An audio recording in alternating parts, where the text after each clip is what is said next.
మూర్ఖుడా, నీకు ఇది చూడే, నువ్వేదో దీంతోనే నీ జీవితం గడుపుకుంటావనుకుంటే మళ్ళీ నీకు ఎక్కువ బంగారం కావాలని ఆశతో ఉన్నావు, మేము ఇవ్వలేమలా అని చెప్పి ఆ బాతును కూడా తీసుకొని వెళ్ళింది.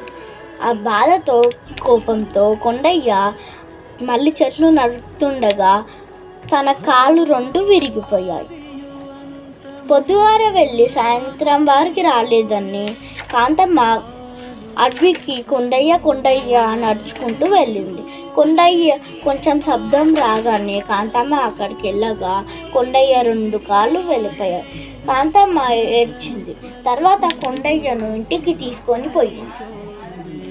తీసుకొని పోయాక కొండయ్య కళ అయిందని, తనే కదా జీవితం చూసుకోవాల్సింది అని అడవికి వెళ్ళి కొన్ని నేరేడు, ఉసిరి, మామిడి, జామ అలాంటి చెట్లు తీసుకొచ్చింది.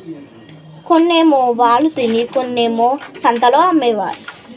ఎప్పట్లా అలా తిని ఆ గింజలేమో ఇంటి వెనకాల ఉన్న ఖాళీ స్థానంలో పడేసేవారు. కొన్ని రోజుల తర్వాత వర్షం నీరుతో, చెట్ల గాలితో ఆ విత్తనాలు మొలకెత్తాయి. చెట్లు పెద్ద చెట్లులాగా అయ్యాయి. కాంతమ్మ అడవి లోపలికి వెళ్ళకుండా ఇంటి వెనకారే మంచిగా దొరికినాయి. అలాగే ఇంకా కొన్ని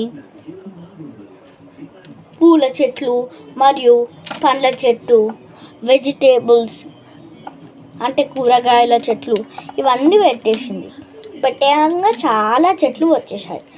దాన్ని తీసుకొని వెళ్ళి కాంతమ్మ కొన్ని అమ్మేసి కొన్ని వాళ్ళు తింటందుకు ఉంచుకుంది.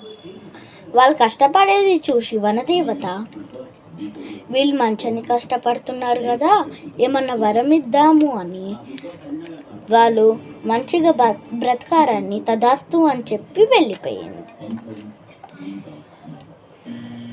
దీని ద్వారా మనం ఏం నేర్చుకోవాలంటే దురాశ దుఃఖానికి చేటు. ధన్యవాదాలు.